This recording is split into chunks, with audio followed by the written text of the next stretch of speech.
Muchas gracias. Y vamos a escuchar en primer lugar a Manu Pedreira, fiscal delegado de Seguridad Vial en la Comunidad Autónoma del País Vasco y miembro de la Red de Cooperación Jurídica Internacional. Ha sido coordinador del Servicio de Protección a las Personas con Discapacidad, delegado del Servicio de Información del Ministerio Fiscal y especialista en la jurisdicción de menores en la Fiscalía Provincial de Álava. El señor Pedreira va a poner el foco hoy, esta mañana, en el interés público y los derechos de la ciudadanía en el ámbito de la seguridad vial. Cuando usted quiera. Buenos días, espero que se me oye bien, ¿verdad? Sí. Pues en primer lugar quiero agradecer la amable invitación a la directora que posibilita el que nos podamos hoy encontrar aquí y comunicar, dialogar sobre la relevancia de la seguridad vial, los derechos de los ciudadanos y el interés público tutelado por la ley, que es el inicio de mi exposición. Esencialmente todos estamos aquí por el mismo motivo, que es el mero motivo de la transformación social. Es lo que perseguimos. Todos los operadores que estamos hoy aquí, las tres primeras ponencias que se han realizado, ahondan dentro del mismo concepto, la necesidad a través de la legislación, las campañas, la interacción, el intercambio de conocimientos, de realizar una transformación social, de manera que esa transformación social nos lleve a una mejora absoluta dentro del ámbito de la movilidad y de la seguridad vial. En definitiva, del bienestar y de los derechos de los ciudadanos. La primera cuestión que a mí se me plantea en este aspecto es, y perfecto que fue antes, el huevo o la gallina. Me van a permitir que en ciertas cuestiones sea poco riguroso. Hoy no pretendo hacer una conferencia jurídica, ni muchísimo menos, sino simplemente transmitir un concepto, ¿no? ¿Qué fue primero, la legislación o la transformación social? ¿O la transformación social implica, por petición de la sociedad, un cambio legislativo? ¿Cuál es la cuestión? ¿Por dónde debemos empezar? Estableciendo un proceso normofiláctico, protegemos la norma, creamos normas, las dirigimos a una sociedad poco permeable a lo normativo, o intentamos transformar la sociedad para consolidar una normativa. O tenemos que hacer una mezcla de ambas cosas. Esa es una de las cuestiones que a nosotros, dentro del ámbito del Ministerio Fiscal, nos limita y nos da a su vez la potestad y la capacidad para la actuación. Las funciones constitucionales del Ministerio Fiscal, simplemente como mera institución, o sea, como mera introducción, es la promoción de la acción de la justicia, de acuerdo en defensa de la legalidad, de los derechos de los ciudadanos y del interés público tutelado por la ley. Ese debe ser nuestro fin último, esa es nuestra prioridad y es lo que legitima nuestra actuación en todos los órdenes en los que el Ministerio Fiscal participa. Es muy importante el primer elemento, el de la defensa de la legalidad. ¿Por qué? Porque nosotros solo podemos actuar conforme a la norma. Es lo que nos legitima, es lo que nos da capacidad de actuación y es lo que nos da margen para poder llegar a resarcir o a ahondar en los otros dos elementos, la defensa de los derechos de los ciudadanos y la defensa del interés público tutelado por la ley. La defensa de los derechos de los ciudadanos, enseguida podemos encarnarla, podemos poner el acento en las víctimas, en los colectivos vulnerables, en los derechos de cada uno de los ciudadanos que tenemos a un espacio seguro, a un entorno seguro en el que nos podamos mover, en el que tengamos esa movilidad dentro del ámbito de la seguridad vial para nosotros, para nuestras familias. Y el interés público tutelado por la ley no va a ser otro distinto que el propio interés social. Por eso, cuando intentamos defender el interés público, lo que intentamos defender en definitiva es la transformación social, uno de los ejes, uno de los motores por los que todos estamos hoy aquí. Desde el punto de vista de los derechos de los ciudadanos y la actuación del Ministerio Fiscal, tenemos muchos aspectos, pero dentro del ámbito de la seguridad vial quiero poner los acentos, por un lado, en los colectivos vulnerables y la defensa de los derechos de las víctimas, por otro lado, la búsqueda del resarcimiento del perjuicio ocasionado en el caso de siniestralidad con víctimas, y no solo el resarcimiento económico, el perjuicio es el perjuicio personal, y el perjuicio personal en muchas ocasiones va mucho más allá de lo corporal. ¿De acuerdo? Por eso ese resarcimiento de perjuicios tiene que buscar la integridad dentro de la restitución de la situación de la víctima a la situación previa al accidente. Y nosotros lo hacemos a través del ejercicio de acciones civiles y penales, pleiteamos en los tribunales. Pero pleiteamos siempre en defensa del interés de la ley, de la ciudadanía y de las personas concretas que se enfrentan a una situación relacionada con la seguridad vial. Dentro de esto, dentro de este ejercicio de acciones civiles y penales, nos vamos a encontrar una doble faceta. Cuando nos enfrentamos a una situación abstracta, a un delito de riesgo abstracto, es decir, cualquiera de nosotros puede poner en riesgo la seguridad vial, ¿de acuerdo? Por ejemplo, en una situación de una alcoholemia positiva superior a 0,6 o una alcoholemia positiva cuando hay sintomatología específica que afecta a la conducción. En ese caso estamos en una situación abstracta, no tenemos víctima y nuestra actuación es más puramente en defensa del interés social y de la colectividad. Pero hay otras ocasiones donde esa situación, esa interacción de quien está infringiendo la norma dentro del ámbito de la seguridad vial se materializa en un perjuicio personal. ¿De acuerdo? Hay un homicidio imprudente, hay unas lesiones imprudentes graves, unas lesiones por imprudencia menos graves, y en ese caso tenemos un factor adicional dentro de nuestro trabajo, que es el resarcimiento de ese perjuicio que se haya podido ocasionar. Estamos dentro del ámbito del derecho sancionador, y yo hoy, en vez de llamarle derecho sancionador o derecho penal, voy a llamarle derecho del fracaso. ¿Por qué? Porque si hemos llegado a este punto es porque algo no ha funcionado. En las ponencias anteriores se ha hablado reiteradamente de la necesidad de educar, de prevenir, de realizar campañas, de sensibilizar a la sociedad, de llevar a cabo esa transformación social no a través del derecho sancionador, del derecho punitivo, considerado este como último recurso, sino desde el punto de vista de la prevención. Pero es que llegamos a este elemento. Llegamos al fracaso de la persona cuando se tiene que enfrentar a una situación de infracción. En lo personal alguien ha fracasado, de la sociedad, porque las normas de prevención, los métodos de prevención no han sido lo suficientes para evitar esa situación.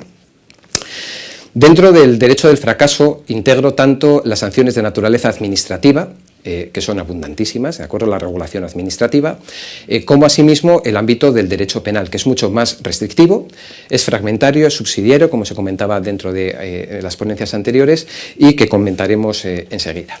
Pero es que este derecho del fracaso no se gesta dentro del poder legislativo, ni se aplica sin más en los tribunales. El fracaso se inicia dentro del ámbito de la convivencia, de la familia, de la cultura, de la sociedad, en el colegio, en la educación en valores, en las instituciones, en la carencia de solidaridad social, porque si yo decido poner en riesgo la seguridad de los demás a un nivel suficiente como para que tenga que intervenir el derecho penal, desde luego lo primero que me falta es absoluta solidaridad con las personas que me rodean. Dentro de la justicia, dentro de la reparación. Y es el derecho del fracaso no solo de quien comete la infracción. En muchas ocasiones ese fracaso supone la implicación familiar. ¿En qué sentido? Imaginaos una alcoholemia normal y corriente de alguien que ha salido un sábado porque tenía una cena del trabajo, estaba celebrando algo y a continuación el lunes pasa por un juicio rápido en el juzgado y sale automáticamente con una pena mínima de 8 meses de privación de carnet de conducir, 244 días. Esa sería la pena mínima en el escenario más favorable. Imaginaos una familia en la que solo uno de los miembros tiene carnet de conducir, solo uno puede manejar el vehículo y tiene, por ejemplo, 3 hijos. Hay colegios, hay traslados, hay toda una infraestructura familiar que se ve afectada por la sanción de esa persona. ¿De acuerdo? El infractor en muchas ocasiones arrastra dentro del hecho de la infracción y las consecuencias de la infracción a las personas que le rodean. Por eso el fracaso en muchas ocasiones no es solo un fracaso individual, es un fracaso que afecta directamente al colectivo, al entorno. Dentro del derecho sancionador, y considerado el derecho sancionador desde el punto de vista amplio, como aquella norma que se instaura para generar un espacio de seguridad y que se apareja una sanción, de acuerdo, en caso de cumplimiento, tendríamos 3 órdenes esencialmente. Primero el familiar, y todos lo hemos vivido. O te comes las lentejas o las tienes para merendar. ¿De acuerdo? Se establece un espacio normativo dentro de la familia, ¿de acuerdo?, en el que asumimos desde pequeñitos las normas esenciales de la cultura. Por ejemplo, a quién se saluda, cómo se saluda, si se tiene que ceder el asiento en un autobús, no porque esté reservado el asiento, sino por cortesía hacia una persona mayor, hacia una persona que lo necesite. Cómo tenemos que interaccionar con los amigos, con los familiares. Ahí está el elemento familiar. Y todas las familias aplicamos sanciones en ese proceso educativo, en ese proceso de aprendizaje. Luego está la sanción, el espacio normativo y la sanción de carácter social, donde entraría plenamente el derecho administrativo. ¿De acuerdo? Es mucho más amplio que el ámbito penal. La administración protege a través de normas, genera espacios normativos en los que se trata de buscar una mejor convivencia, ordenar la convivencia ordenada entre todos los ciudadanos. Y para el derecho penal nos reservamos el último elemento, pequeñito. El derecho penal no entra absolutamente en todos los elementos. ¿De acuerdo? Hay tolerancia a conductas desajustadas que se deben resarcir, que se deben restituir dentro del ámbito familiar, dentro del ámbito social. Y esa tolerancia a las conductas desajustadas, lo comentaban antes Macio en la intervención que ha tenido, la hacemos todos los días. Y lo ha dicho, ¿quién no ha cogido un móvil en un coche? Ni siquiera para llamar, simplemente para cambiarlo de sitio. ¿Quién no ha ocupado sus manos mientras estaba conduciendo el vehículo, generando un riesgo concreto? Pero esas conductas desajustadas no aparecen solo en el ámbito de la seguridad social, de la seguridad vial. Esa tolerancia a conductas desajustadas aparece en la familia. Por ejemplo, todas aquellas veces donde el padre, la madre, quien está al cargo de unos menores, dice no fumes, es malísimo, y lo dice con un cigarro en la mano. ¿De acuerdo? Genera una autotolerancia a una norma que está estableciendo para otra tercera persona. Aparece dentro de la sociedad, todas esas veces que hemos visto en un transporte público que alguien debía estar cediendo un asiento porque otra persona lo necesita y no se hace. Y socialmente nadie interviene, normalmente. Nadie recrimina, nadie intenta corregir esa situación de forma inmediata, diciendo, oye, cede tu asiento, ¿de acuerdo? Hay una persona que lo necesita. Incluso dentro del ámbito del derecho penal, todos vemos pequeñas infracciones, como puede ser, os he puesto ahí un ejemplo, la sustracción de material de oficina, ¿de acuerdo? Yo tengo una dotación de medios materiales para hacer mi trabajo y tengo el boli en la mano, pues me lo llevo a mi casa, ¿de acuerdo? Porque lo tenía en la mano, ¿vale? Técnicamente ahí estaríamos frente a un delito leve de hurto. Pero bueno, socialmente, evidentemente, hay una cierta tolerancia al incumplimiento de la norma. Pero es que esa tolerancia de conductas desajustadas dentro del ámbito del derecho penal aplicado a la seguridad vial pueden afectar de forma dramática. Por ejemplo, dentro del ámbito de la familia, no se ve demasiado bien, os pongo el mal uso, la mala utilización de los sistemas de retención infantil, ¿de acuerdo? En muchas ocasiones se producen accidentes graves, con graves consecuencias para menores de edad, porque no llevaban debidamente instalado o no se estaba utilizando debidamente el sistema de retención infantil. Y no iba solo el conductor dentro del vehículo, ¿de acuerdo? Hay otros miembros de la unidad familiar que debían estar velando también por los intereses de ese menor de edad y no lo han hecho. ¿Por qué? Porque había una tolerancia a la mala utilización de un sistema de retención infantil. La propia sociedad tolera conductas desajustadas, los pasos de peatones. ¿De acuerdo? Depende mucho de la idiosincrasia de cada ciudad, de cada lugar, pero por ejemplo en Vitoria, yo vivo en Vitoria, hay ocasiones en las que conducir por ciertas calles es un deporte de riesgo. Porque cuando no te sale alguien con un carro de la compra entre dos coches, te sale alguien con una bicicleta de mala manera, ¿de acuerdo? Eso desde el punto de vista del conductor. Pero es que como peatones también asumimos esa situación. En el momento que llegamos a un paso de peatones, miramos y decimos, uy, no viene nadie, ¡pum! Venga.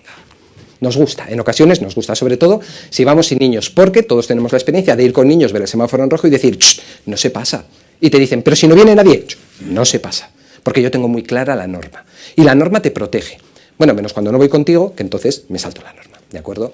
Y por último, dentro del ámbito del derecho penal, socialmente también tenemos permisividad en cuanto a la tolerancia a conductas desajustadas. En todos aquellos casos en los que, aun sabiendo que alguien ha bebido alcohol, que lo ha bebido en una cantidad que puede que no sea constitutiva de delito, pero que sí le está afectando a sus capacidades, y no solo no le quitamos las llaves del coche o conducimos nosotros, sino nos hemos sentado al lado. En esos casos en los que hay esa tolerancia a la norma desajustada, entramos dentro del ámbito del derecho del fracaso. Dentro del ámbito del derecho penal, que es lo que a mí me corresponde, estamos bajo el principio de intervención mínima, lo que supone fragmentariedad y subsidiariedad. No nos interesan todas las conductas, solo nos interesan las más graves. Por eso es un derecho fragmentario. El derecho administrativo, la ley de seguridad vial, establece un elenco amplio de sanciones, de normas sancionadoras, que en el caso del derecho penal son mínimas. En el Código Penal van de los artículos 379 al 385, en 6 artículos se resume toda la intervención del derecho penal en el ámbito de la seguridad vial, a lo que habría que añadir los delitos de resultado, homicidios imprudentes y lesiones imprudentes de las naturalezas descritas en el Código Penal. Pero es que además tenemos carácter subsidiario. Si hay otro orden que debe restaurar la legalidad, que debe hacer esa intervención, nosotros no intervenimos. ¿de acuerdo? En ese caso entraríamos dentro del cuadro anterior. Si la familia, la sociedad, el entorno ha corregido de forma suficiente, no debería ser necesaria la intervención del derecho penal. ¿Esto qué nos lleva? Esto nos lleva a analizar cómo es la intervención del Ministerio Fiscal concretamente en el procedimiento penal.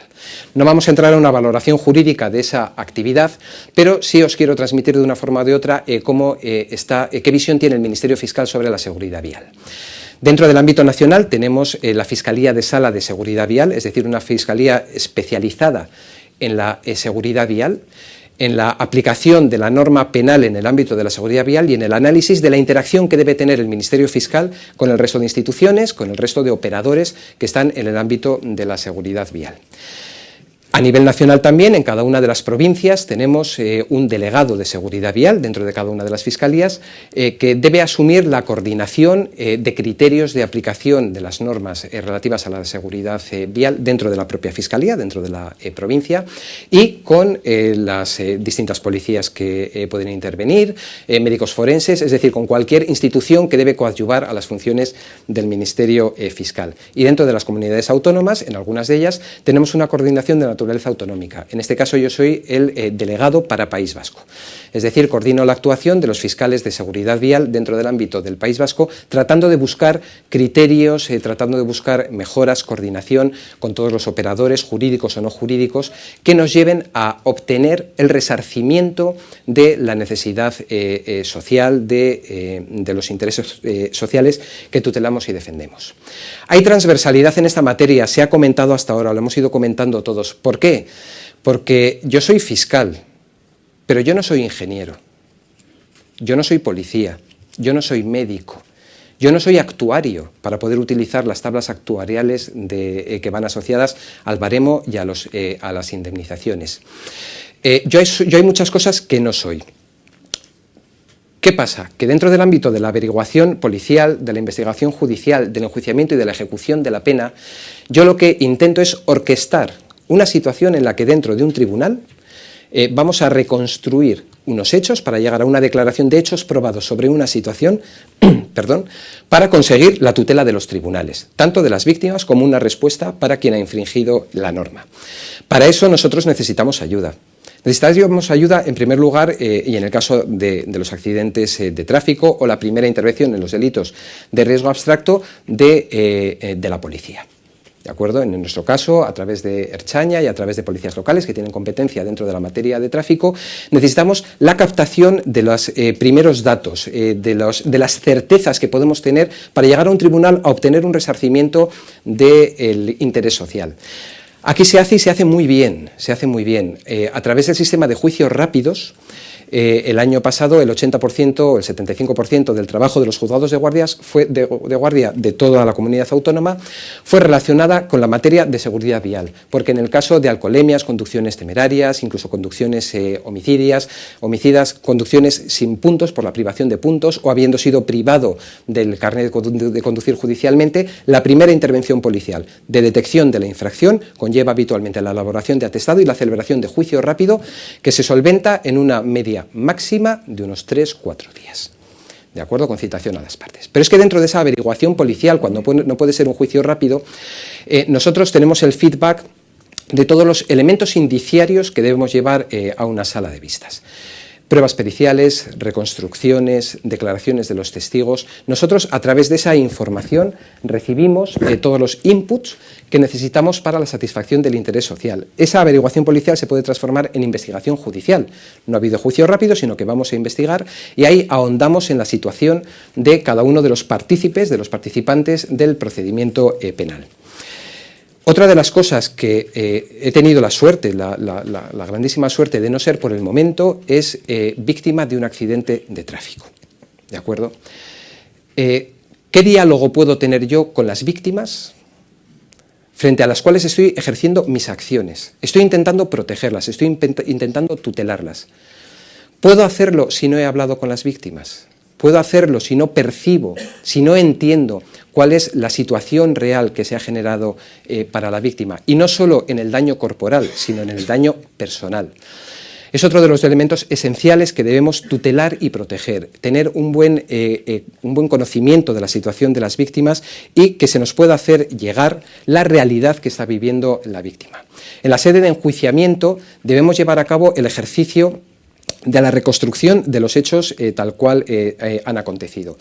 Os decía antes, yo no soy ingeniero, yo no puedo hacer pruebas periciales, pero puedo llamar a ingenieros, puedo hacer pruebas periciales, puedo citar a la víctima, puedo citar al perjudicado, a los agentes policiales que han intervenido, a todos aquellos que pueden ayudar al hacer la reconstrucción de los hechos. Pero para eso necesito hablar el mismo lenguaje. El mío es un lenguaje jurídico, pero en muchas ocasiones debe bajar, ¿de acuerdo? Bajar a otros o subir a otros niveles de comprensión completamente distintos.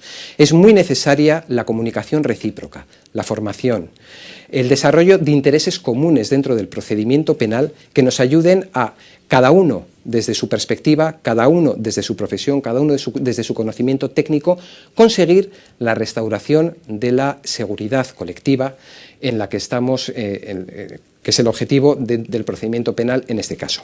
Pero no debemos olvidar una última fase de nuestro trabajo, que es la ejecución de la pena. ¿De acuerdo? El Ministerio Fiscal también participa en la ejecución de la pena y es también uno de los fundamentos de nuestra actuación, porque nosotros no actuamos solo para sancionar, para conseguir la sanción del delincuente. Nosotros debemos trabajar para conseguir la resocialización. Establece el artículo 25 de la Constitución española que ninguna pena sería legal si no busca la reinserción y resocialización del infractor. ¿Esto a qué nos lleva? Al punto cero. Si nosotros hacemos todo el procedimiento penal con la intervención de especialistas, con la intervención de todos aquellos que nos pueden establecer o nos pueden aportar un conocimiento especializado para conseguir la imposición de una pena y la resocialización, ¿y al día siguiente qué pasa? Volvemos nuevamente a la campaña de prevención. Debemos evitar que el derecho del fracaso vuelva a entrar en esa línea de actuación. Es muy necesario el diálogo entre protagonistas. Nadie nos podemos, a estas alturas de la situación, arrogar la necesaria consecución a través de nosotros mismos, de nuestro trabajo, de los objetivos que estamos persiguiendo. Lo debemos hacer a través de la lealtad. Lealtad en nuestras propias funciones, con las funciones de los demás, a través de la cooperación institucional. Importantísima, se comentaba en una de las ponencias anteriores, Matthew lo comentaba, la cooperación transnacional, que las infracciones en los distintos países puedan ser perseguidas y se pueda llevar a cabo la ejecución. La formación. Yo necesito estar formado para entender lo que está pasando en la calle. Si no recibo esa formación a través de gente especializada, de los elementos de las instituciones, no lo conseguiré. Y además el intercambio de experiencias. ¿Por qué? Porque al final del procedimiento penal, ¿de acuerdo?, siempre hay una quiebra. Y hay una quiebra no solo en lo social, sino en lo personal. Y de una forma o de otra, nuestro objetivo último tiene que ser la restauración, la restitución a una situación de paz social, a una situación de estabilidad y de resarcimiento, sobre todo, de quien haya podido ser víctima o perjudicado de la violencia vial. Nada más, gracias.